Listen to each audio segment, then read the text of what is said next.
Welcome to the Next Economy interview series. My name is Kevin Bayuk, and I'm a partner at Lift Economy.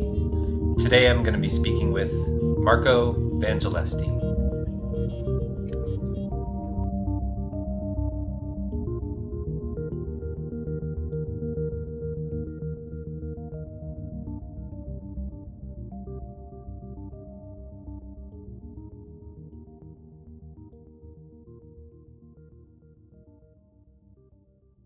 I'm here with Marco Vangelisti.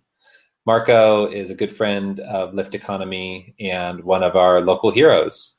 We've learned a tremendous amount from Marco, and I'm really excited to be able to share with everyone today by speaking with Marco about some topics that he's helped us with, and I think he has a lot of gift and service to bring to the world around.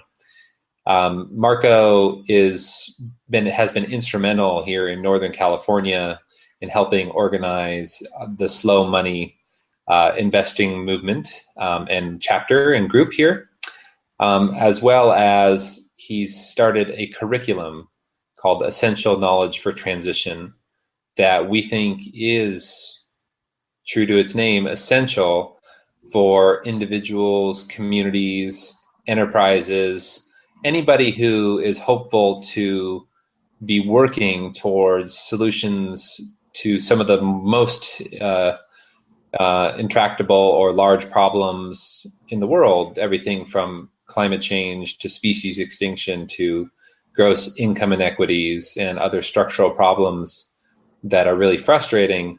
Marco's information that he has to share of understanding things like the finance system, currency, is extraordinary. That literacy is helpful to make choices that all of us can make in our day-to-day lives that actually make a difference towards changing the larger circumstance. So I'm excited to talk about some of those things. But I'm wondering, Marco, if you could kind of introduce yourself and maybe share a little bit about your background. Sure. Kevin, thank you for the invitation. I'm thrilled to be here on this podcast. I spent 20 years in finance, and I usually say I am a environmentalist. I'm passionate about social justice, and I spent 20 years in finance. So I have to talk about cognitive dissonance. Because to a certain extent, that was the moment that I realized I was on in the right place. Was the time in 2009. I was working for a really good investment management firm. Was managed very professionally, very ethically, very smart colleagues, great clients. And in fact, most of our clients were endowments and foundations, including a couple of environmental foundations that just about everybody knows. And we were doing great. So our clients were really happy with us. We were the best performing emerging markets equity fund with a 10-year track record. And I remember that year kind of taking a closer look at some of the best performing stocks. And one of them was a palm oil company based in Malaysia that had destroyed, tens of thousands of acres of rainforest, which is the habitat of the orangutan. And I found it a little bit strange that here I am, an environmentalist, helping grow the assets of an environmental foundation that was doing actually good work trying to save the orangutan habitat. And yet the investments themselves were destroying the very habitat that the foundation was created to protect. It's one of those moments where you understand everybody's doing their best.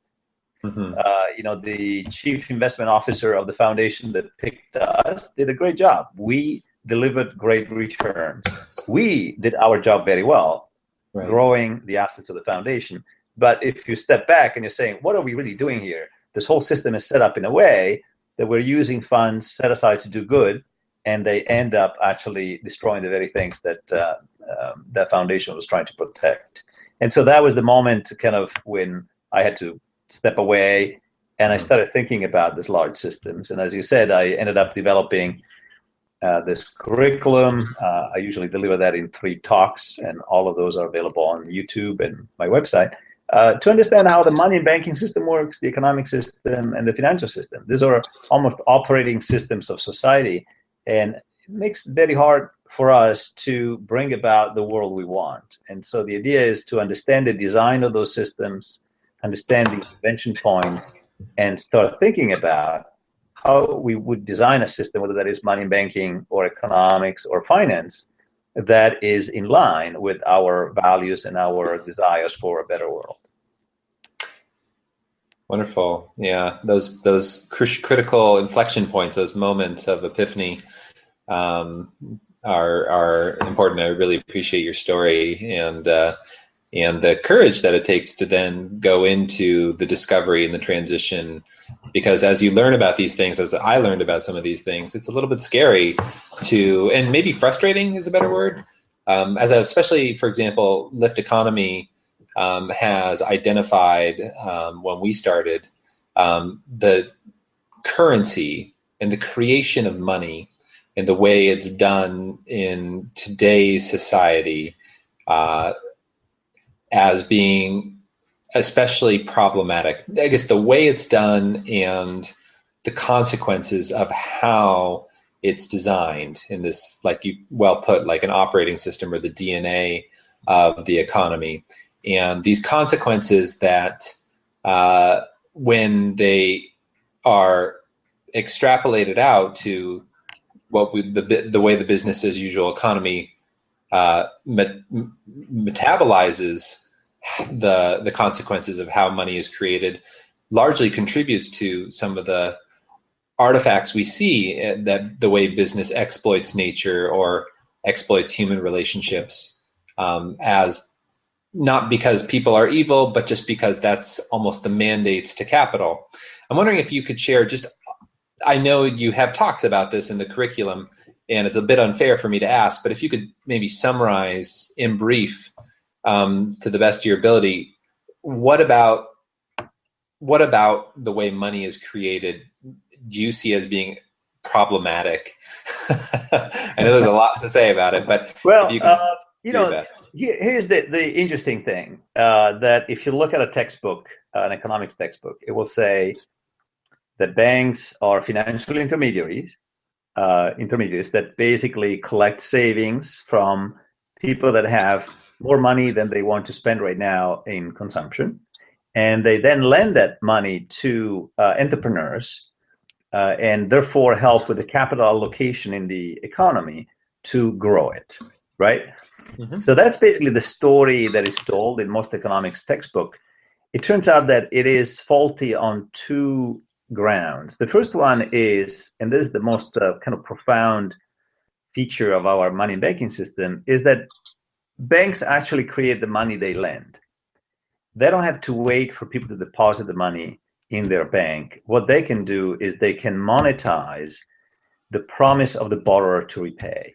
It is really a swap of IOU, which is the beauty, if you want, of banking and of money, is that you go to a bank and you take out, let's say, a $500,000 loan to build a business. Your promise to repay is an asset of the bank, and the bank creates a liability, which is basically $500,000 in your checking account, right, which is just an accounting entry that nevertheless creates purchasing power for you to do what you need to do, pay your employees and build your business and so on. This very process, of money creation through the process of lending by banks has both positive and negative features. The positive feature is that it introduces elasticity in the money supply. So, if there is a lot of economic activity, banks will be doing a lot of this money creation in the sense of a lot of lending, and therefore a lot of purchasing power being injected in the economy. And the problem with that is that the allocation of this credit and the overall amount that is being created, it's not really driven by the needs of the economy as a whole. It's really driven by the assessment of the profitability of doing so by the banks. And that tends to be a little bit too optimistic in the good times and a little bit too pessimistic in the down times. In other words, the very process of money creation by banks when they lend is at the core of the business cycle. Mm-hmm. The other, I mentioned that the story of the textbook is wrong on two accounts. The first one is this, which is I just explained, which is banks are not financial intermediaries. They actually create the purchasing power and the money that they lend out through really an accounting entry. Right. But the second part of the story in the textbook is that they actually fund the capital expansion of the economy. That the lending they do is really lending towards productive activities that create new goods and services.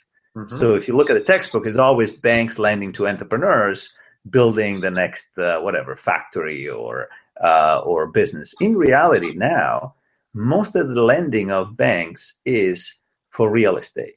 Mm-hmm, mm-hmm. More than 50% now of all the credit created by banks worldwide is for real estate.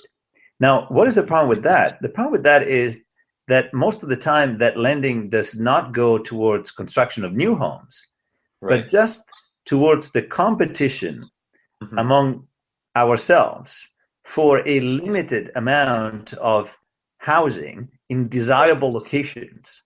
Mm-hmm. And this creates real estate bubbles. Mm-hmm. There is also a lot of lending going into financial speculation. Yeah. And, just to give you an example, I worked briefly for an impact fund, and one of their potential clients was a company called Oryx.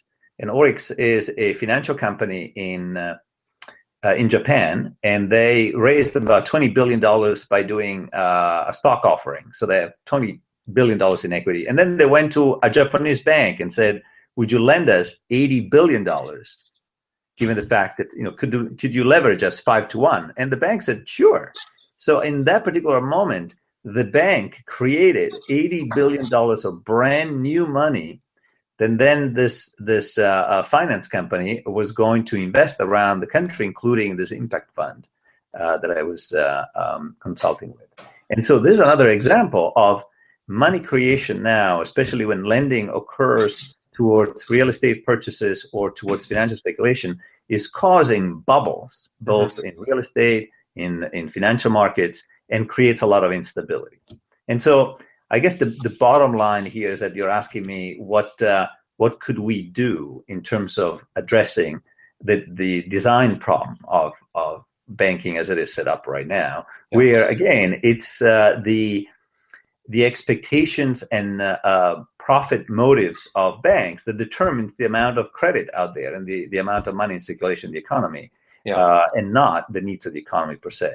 And obviously, what we need to do eventually is both control the overall amount of credit created by banks. Mm-hmm. Right now, even though some people think that the Fed is involved in doing that, the Fed is actually not controlling the overall amount. It's just controlling the cost of the money that banks use to pay themselves, which is the federal fund deposits. And we, more importantly, we need to control where that credit goes and it's created. Because if it goes towards the productive economy, then it's not a problem that some money is being created in the process, because more goods and services will be generated by the economic activity if it is directed in the right way.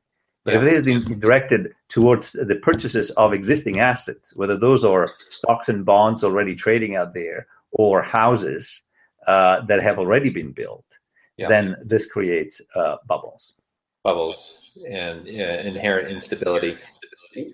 So in kind of some aspects of summary would be, it's not just something as simple as saying a fiat currency without material backing, and it's not just saying fractionalized lending. It's in some ways it includes those things, but it's deeper than those things per se. Another question I would have on that for the literacy about this and why it's so important moving into the next economy. I'm curious your take on this idea of the profitability expectations of the banks. what market rate returns mean for a bank, what a bank needs. Who determines that, and why is that potentially problematic? And the follow-on question to that is this idea: if banks were lending out to sectors of the economy that were indeed enhancing or stimulating productivity, real productivity, and not speculation, is there still potentially something problematic about the notion of interest or this profitability expectation of the banks? And just a brief comment, because I know, again, you have a great curriculum on this, and there's a lot to say about it. First of all, a general comment. Some people say, we should go back to the gold standard, and that would fix the money system. Now, the idea of the gold standard is that there is some physical restraint as to the overall amount of money in circulation, because the money needs to be backed by gold, and so it's going to be constrained by that. It turns out that even when we had the gold standard, banks could create credit on top of it. In fact, That's the very reason why we had bank runs during the gold standard, because all the money and credit the banks created, they created with the assumption that if somebody really wanted to, that could be converted into gold. But you couldn't really do that, because there wouldn't be enough gold for that, because the banks were creating, there's a construct of credit on top of whatever monetary base you use, whether that is fiat currency, issued by the central bank, or whether that is gold deposits. The banking, the way it works is by creating and expanding the monetary base through credit creation and credit extension. Now, you're referring to another point, which is most of the money we use now, because most of the money is created by the banks, it's created as debt, and there is an interest associated with the debt. Now, it turns out that it wouldn't be so much of a problem if no one within the economy ever saved anything.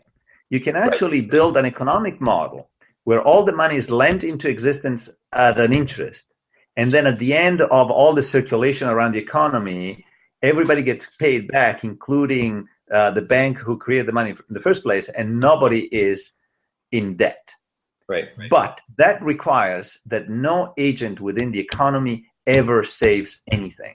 As soon as you have some people saving, and of course we have a lot of people saving, especially rich people do not spend all the money that they have, they invest a lot of that, then you create basically the problem of unrepayable debt that can only be financed by additional borrowing. And so another corollary to that is, if you want to fundamentally fix the money system, I think at this point we need to combine the control of the overall amount of credit created by the banks and where that credit is allocated with a certain amount of debt-free money creation by the U.S. Treasury directly. This is what is called the overt money financing, or the fiat money creation by governments. And it's kind of a taboo topic, but it's being considered now because we are realizing that we're entering a stage of insufficient global demand worldwide. There's a combination of the slowing down of the ability to gather resources, the aging of the populations, the deflationary effect of very large amount of debt, and so on and so forth. What we might be doing in the next couple of years, I suspect, is to do overt money financing of government deficits to a certain extent. And this would help with the issue of the debt overhead. Great. The observation there that really resonates is that it's the taboo topics, they're traditionally taboo topics, that where to really fundamentally transform an economy to work for the benefit of all life, that need to be brought to the fore and to the table. And I really appreciate your curriculum and the work that brings literacy to that. I'm wondering, in addition to your curriculum, which is wonderful and accessible, like you said, through YouTube and through your website, I'm wondering if you could just mention on this currency topic, and then we could pivot to talk about something else, to the investment piece. I'm wondering if you could mention one or two other resources that you really value as being thoughtful and considerate on either the problem statement or, more importantly, maybe what the solution might be, these taboo solutions that we need a more general literacy around. Well, there are three books that I really like. One is the book called Modernizing Money, put out by the Positive Money Institute in the UK. Their position is pretty radical in the sense that they are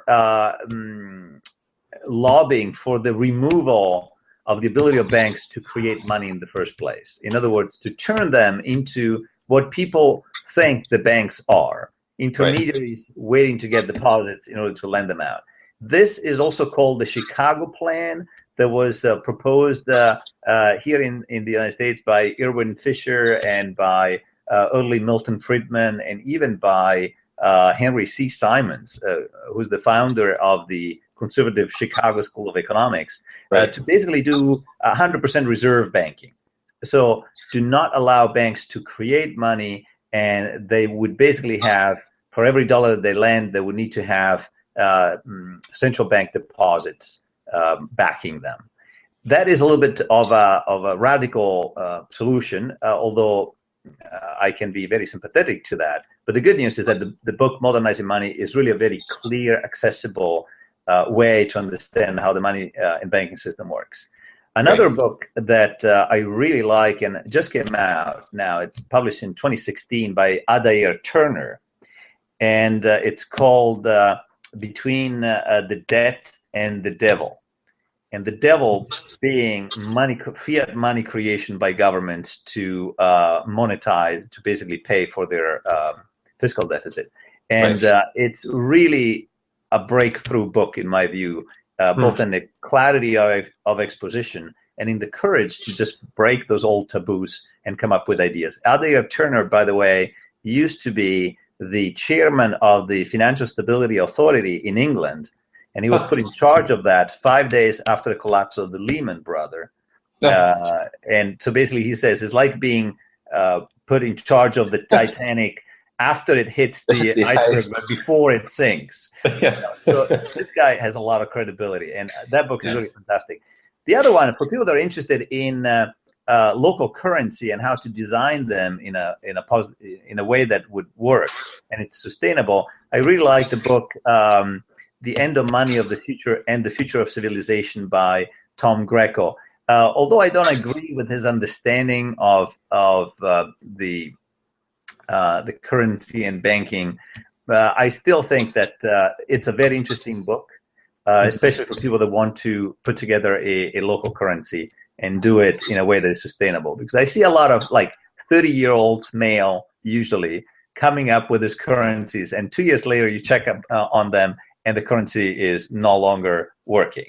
And the reason is usually it's poorly designed. People don't understand how to circulate that, how the cost of managing the currency itself. Anyhow, but those are three good resources that I would suggest. Wonderful. Really appreciated. Quick question on that last, just in a short, I'm looking for maybe a short summary. Do you see local or complementary currencies, some polyculture of currencies, as being part of, what could be a designed solution to some of the problematic nature of the operating system of the current economy? Oh, absolutely. So I focused on the dollar system because we cannot ignore it, and because all the debts we have are denominated in the dollar, and we cannot discharge them with local currency. But at the end of the day, there is interesting research in the last 4 or 5 years about the resilience of systems, complex systems. And it turns out that the resilience of a system depends on the balance between efficiency and diversity. And so a very diverse system is not super efficient, but it's resilient. And if you have a very efficient system, it could actually break down. So having one national currency and one only could make the whole system collapse, as we got very close to in 2007, 2008. And so the idea of having a diversity of currencies out there that addresses different niches and different needs and different purposes, I think is very important. And I'm in support of that. Wonderful. Great. I appreciate that insight. So I'd love to know more about and have you share a little bit about some of the, as people become aware sometimes of just the global problems themselves, again, climate change, species extinction, gross income inequities, social inequity, structural racism, all the really big problems. And then they start linking those problems to the operating systems, the DNA of the economy at large, the business as usual economy. Sometimes what happens is people become a little bit frightened because they find themselves embedded in or somehow naively complicit in the perpetuation of those systems through how they invest and where their savings spends the night. And there's a bit of anxiety about and angst about what can I do? How can I find a way out of this? What can I do with my money, with my resources? I still want some sense of security in my life for my family and my community, but what can I do? What options do I have? And there's a bit of a paralysis and a lot of uncertainty. I've Lyft Economy and myself have been very impressed with your work, and part of your curriculum is helping people navigate through that question, what can I do? And I'm wondering if you could maybe share a little bit as maybe a teaser of your forthcoming workshops. What are the broad strokes of what some of these options are? And I'd appreciate if you, after that, go into at least one or two stories. One that I'd really love to make sure is shared with the listeners here is one of my favorite organizations in the entire country is the multi-stakeholder cooperative in Sherwood, Oregon, the Our Table Cooperative, which I believe you're an investor in. And maybe if you could share a bit about that story as an example of why these where these possibilities exist and why they're important. Right. Well, the first thing I would like to say is that be easy on yourself, in the sense that we are all part of a system, and it's very hard to not be participating in it. I mean, it's really hard. I mean, we can make choices, right? And we know which choices we can make. So, for example, my choice was to walk away from a well-paid job. I mean, I could do that because thanks to that job, I had some savings that could, carry me through. But of course, I wouldn't go to a single mom in Richmond and say, "You're working for Chevron, leave that job." No, if that's the job that she has to feed her kids, there are certain things that I can do, but I cannot ask other people to do the same. So we first have to recognize that we're all complicit in the system. We're doing the best we can. And it's important to confront the fear and recognize it, both the fear of being complicit in the system and the problems that we're going to face, and also the fear of take the next step and move in the right direction. Really, what I share with people, and this is kind of my realization after being an insider in finance, is that most of the investments we make today, are not happening in a distant planet where only the financial returns are repatriated to us. The investments we make today are affecting the world we live in today. And if you trace it back, you can see that a lot of the problems with global warming and species extinction and loss of habitat is related to very large multinational corporations that have to pursue the maximization of profit at all costs. And they're going to find, the place where the labor is cheaper, where the environmental restrictions are not there, where they can bribe the government to do things that could damage maybe the society or the ecosystem. I mean, that's almost inevitable that would happen. And so I would say, just recognizing that and sitting with it for a while, it's hard, but it's an important first step. Mm-hmm. And then my perspective is that, we talk about diversification as being very important. If you go to a financial advisor, they will say, you need to have a well-diversified portfolio where you're investing in the United States, in Europe, in Canada, around the world, in emerging markets, and you need to have both bonds, and you need to have stocks, and so on. And if you put together a very diversified portfolio, then you're going to be fine down the line, and you're going to earn some decent returns for your retirement. So there are two things to say about that. One is maybe investing, as we have been doing so far, may return some financial returns to you, but it might leave you with a planet that is not habitable. So, you have to look at that dimension too. And the other one is most of the business, in fact, 99% of the businesses in the United States are not publicly traded. These are small businesses. They actually are creating more than 65% of the jobs in this country. And they represent more than 50% or roughly 50% of the GDP. And yet we are not invested in them. We're invested in the large multinational corporations that have stocks trading on the various exchanges, and they're part of the mutual funds. So we're actually missing half of the economy in our diversified portfolio, if you want. Not only that, when we're saying, we're investing in the United States, now we have to invest in Europe and so on, the question is a geographical area like the United States really the smallest and most refined way of looking at geography? I mean, if I think about my life, I spent 90% in Northern California. I eat probably 50% of the food I eat is from Northern California. About 80% of my expenditures and shopping is here in Northern California. And how much do I have invested in Northern California? And a lot of people could probably say, oops, probably almost nothing. In the Bay Area, okay, there are the Googles and the Facebook and so on. I don't count them as really local companies, although they're providing a lot of local employment. But you get my drift, right? Yes. So in terms of both what's happening out there in the world and the ultimate impact of our investments, and also in terms of diversification, it makes sense to have some of the money invested locally. And then the question is, how do we do that, right? Because when you do local investing, you have to spend some time thinking about it. It's not like you give the money to a portfolio manager or a financial advisor, or even really, let's face it, if you bought some stocks on the stock market like Apple and Google, you didn't read any prospectuses. You just bought it because you knew, okay, if I really get tired, I can just sell it, and there is no consequence, or I can always get out of it or something.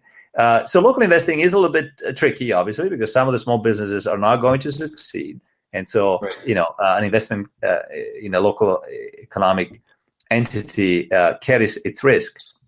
But I'm balancing that with the risk of continuing investing as we have done. Right. And if you balance those two, you realize, we should have maybe 1 or 2 or 3% of our portfolio invested locally. And then the question is, okay, who can invest, right? And so there are now, as you know, when an entrepreneur is raising funds for his or her business, they're basically offering a security. Mm-hmm. And the SEC was created to really protect investors. And so the SEC says, if you're offering a security, you need to register with us and with any state where you're offering your security. That's called the IPO, mm-hmm. right? And Google and Facebook went through that. It's very expensive, extremely involved process. And so the SEC at a certain point said, okay, maybe if you're just offering this to rich people, we don't need to be so overbearing and have you go through all these hoops. You just deal directly with them. We don't feel we need to protect them because they're rich enough and probably they know what they're doing. And so we have now 2 classes of investors: the accredited investors, people that have at least $1 million or high income, that are not that scrutinized or protected by the SEC, and entrepreneurs can reach out to them for private deals, mm-hmm. right? So where they don't tell the world what they're doing, but they just connect with this rich people that can invest in them. And the non-accredited investors are basically the rest of us, and our choices are either buy mutual funds or buy the stocks of the large companies that have traded. Otherwise, it's kind of limited what we can do. Yeah. But the good news is that the SEC has given some exemptions that allowed people to register their security in their state, like these are the direct public offering, for example, and then those can be shared with everybody. And again, we will be using as examples of how you look at local investing, how do you assess the risk of a local investment. We're going to be using the direct public offering that are available to the California investors. Yeah. And so the plan is to help people understand the big picture, why there are both financial and non-financial risks involved in leaving the money where it is, zooming around the world doing who knows what. Mm-hmm. And looking at the fact that actually investing locally can be diversified, can basically build both financial and non-financial benefits for ourselves and our portfolio. And then looking at how do we do that? How do we look at individual deals? What is relevant? What is not relevant? How do we assess, how risky an investment is, and so on, and how it's aligned with our values and the things we care about. So I want to talk about a couple of specific investments so that I give people an idea. And one thing we need to keep in mind, almost like stepping back, the reason why we invest is to fund our future consumption. Right. Mostly, right? So at a certain point, you're going to take that money and you're going to turn it into, a vacation, a car, some food, right? Every time we spend money, you can think of it as a minus 100% return from a financial standpoint. Right. And we're willing to do that because we like the non-financial benefits, right? I mean, I go to the opera, let's say I spend $100 to go there. That's a minus 100% return on that $100. But the benefit is I enjoyed the music, I was part of the community, and so on and so forth. And so with local investing, it's a little bit like that we need to factor in the non-financial benefits that we get out of it. And so I'll give you an example. Soul Food Farm is the first loan that we did as a slow money network here about 5-6 years ago. And it's a poultry operation in Petaluma that treats the animal very well. It was one at the time was one of the 2 poultry operations that received the animal welfare certification. And pasture chickens, really happy and so on. We went out there, we fell in love with the farmer and with the chickens. We wrote the check and did a loan. And the idea was they wanted to put irrigation in their pastures so that they could extend the period over which their chickens could forage and eat the grass. And then a number of things happen. One is, an explosion in San Bruno because of a PG&E pipe caused PG&E to preemptively rent all trench diggers in a radius of 100 miles. So now all of a sudden they couldn't find a piece of equipment to actually dig the ditches and put the pipes down. And then something else happened, and there was a drought in the United States. The price of feed for the chicken spiked. Long story short, after a couple of years, the business discontinued operation. Mm-hmm. But we had a relationship with the farmer, and the farmer said, I am still, intending to pay you guys. It's just that right now I need to restructure things. I cannot pay you at this point. And we basically said, yeah, we understand. We know also the risk of doing investments of this type. And so she ended up restructuring the business. She moved away from the poultry operation. She now has more oil and herbs and fragrances and so on. Well, to make a long story short, a couple months ago, she paid off this loan. So after a turnaround. And I think that highlights 2 things. And to me, the financial return of that investment, which returned maybe 1 or 2%, at the end of the day, it was a very low interest loan that we made, is the fact that I know that this operation is still out there now. Because of our patient capital and our flexibility, I've been eating a lot of their chicken and their eggs, and I just love the fact that we are part of supporting our food chain, and that diversity, in terms of small operations and farms, is important to us, and we helped keep that in place. So the other one is just highlighting the non-financial benefits of local self-reliance, community benefits, and then the human relationships, the business as usual financing vehicles and structures would, because not being concessionary or patient, would never have allowed that to happen. If market rate returns were demanded of that farmer during the circumstance of drought and irrigation mainline diggers not being available, too bad. There might have been some liquidation and recovery. But right, they would probably sold the farm, and then would have lost the farm, and that would have gone, who knows, maybe instead of being organically farmed, it could have been, become part housing of or whatever, commodity agriculture, Yeah.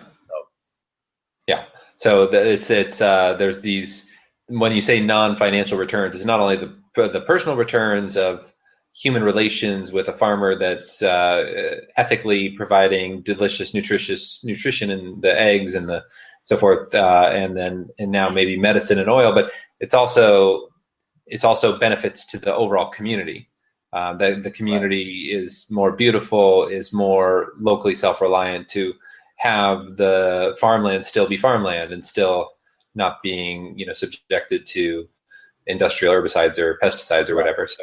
Well, the other thing is, there are this kind of mythical market rate of return, which at this point, it's like, really, last year the S&P, I think, lost 1% or no, went up 1%, and this year so far is down 8%. I mean, it's like, it's not a God-given right of capital to grow by 5, 6, 7, 8% a year. And in fact, given the situation we're now in with this overvalued asset classes, we'll talk about that in the workshop. It's like stocks and bonds right now are so expensive because of the massive liquidity operations of the Federal Reserve in the last 4 or 5 years to try to get us out of the hell house of 2007, 2008.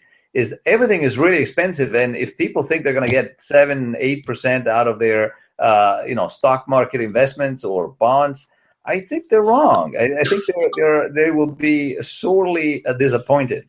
And there is the other argument to be made, which is, when we know enough in the Bay Area now to buy organic food, and we're not going to say we're going to pay the least amount possible for these calories, which would mean you go to Walmart or some other large outlet to get food that is industrially produced, right? Mm-hmm. We know that we're willing to pay $6, $7 for a dozen of eggs because of the pastured egg, and of course we can get them for $2 at Safeway, but we're willing to pay more. We can think of local investing in the same way. The price we're going to pay for, or if you want, the interest we're going to get from a loan is going to be a little bit lower because there's an organic loan. You see what I mean? It's like there are other things beyond just the price or the interest that is important. To support your local community and your local economic vitality. It's valuing those other forms of capital and all the qualitative and intrinsic values. So expanding the notion of value is critical. I really appreciate that perspective. And okay, and maybe if you would, I'd love it if you'd be willing to share maybe one other story as an example. Our Table Cooperative, I can tell you that. So our Table Cooperative is this wonderful project by Narendra Varma.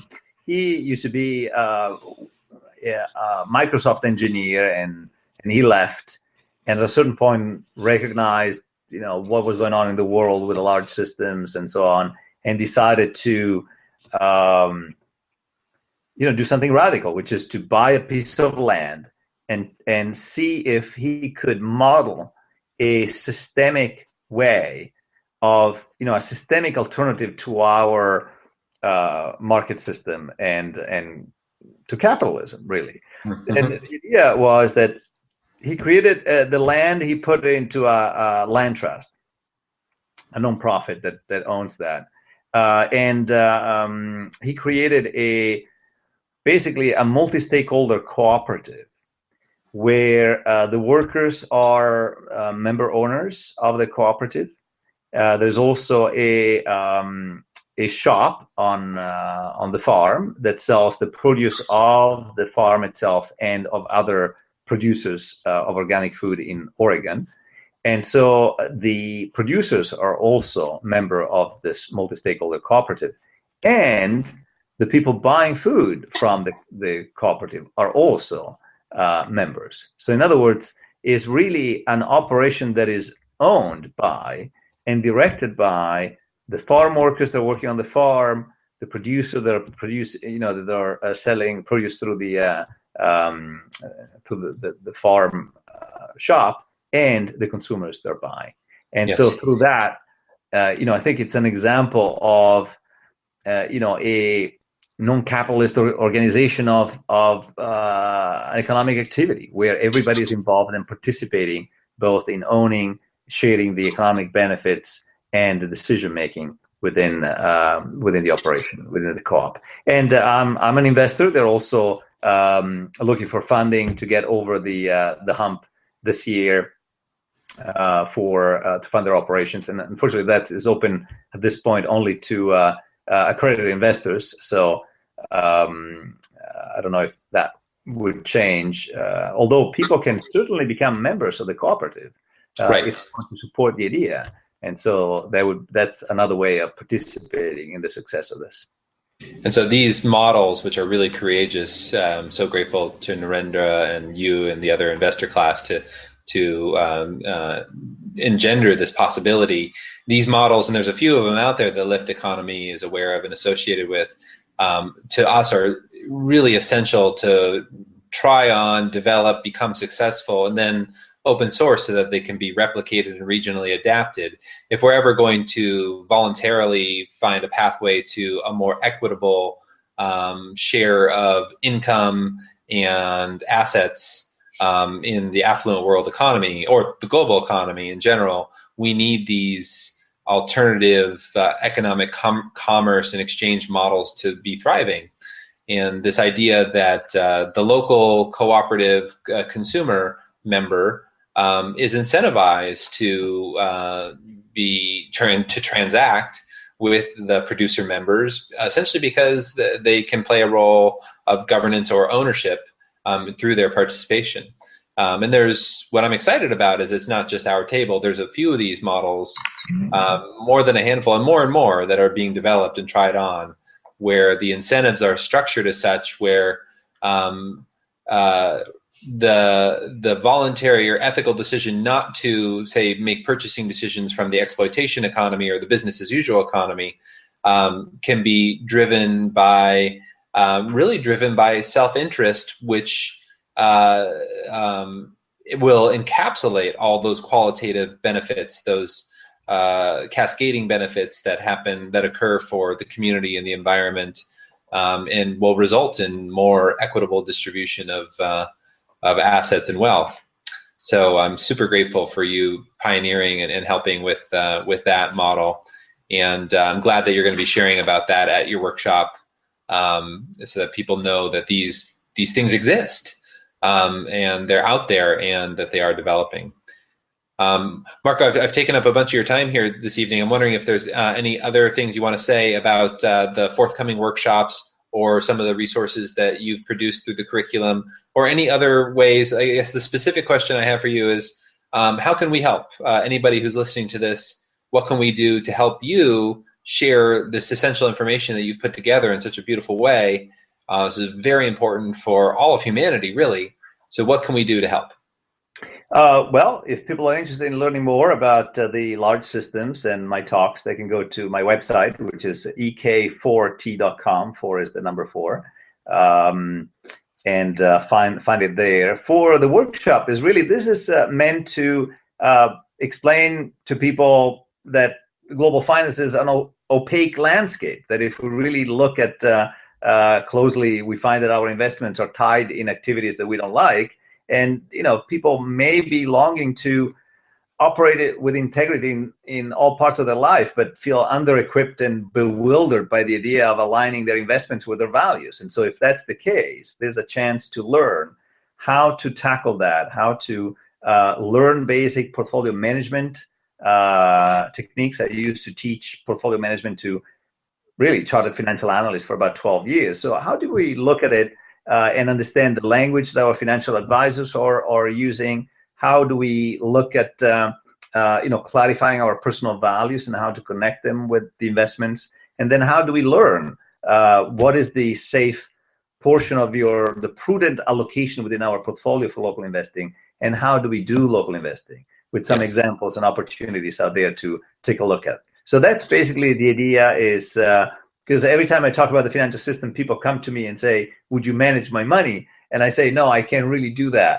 because as a fiduciary, I would have to be restricted to the idea of maximizing returns at all costs. And it's really a question for people to think, okay, I don't have to buy the cheapest eggs. I can buy organic eggs and pay a little bit more. The same thing is with investing. I can set aside a little bit of money, invest in my local economy, and benefit now from some of the benefits that I would be obtaining down the line when I spend my money from my investment portfolio. I can use my investments right now to create the world I want to live in.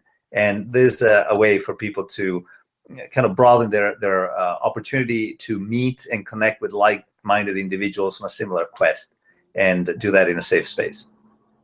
I love it. Really important information. I don't know. There's some good books out there that I think we both know of, but I don't think there's anything like this where you can answer questions. It's unique, or at the very least very rare, what you're offering. So I'm grateful that you're out there, and I know Lift Economy will be sharing this information with as many people as possible. And we also, and I love that you're being very pragmatic and considerate in terms of the approach of leveraging what is just sound financial advice and guidance to allocate certain portions. I can easily imagine, as our local economies become more resilient and maybe even relocalized, however far in the future we want to prognosticate out, where that small allocation of our kind of portfolio can actually grow and maybe become a larger, substantial portion of our investing.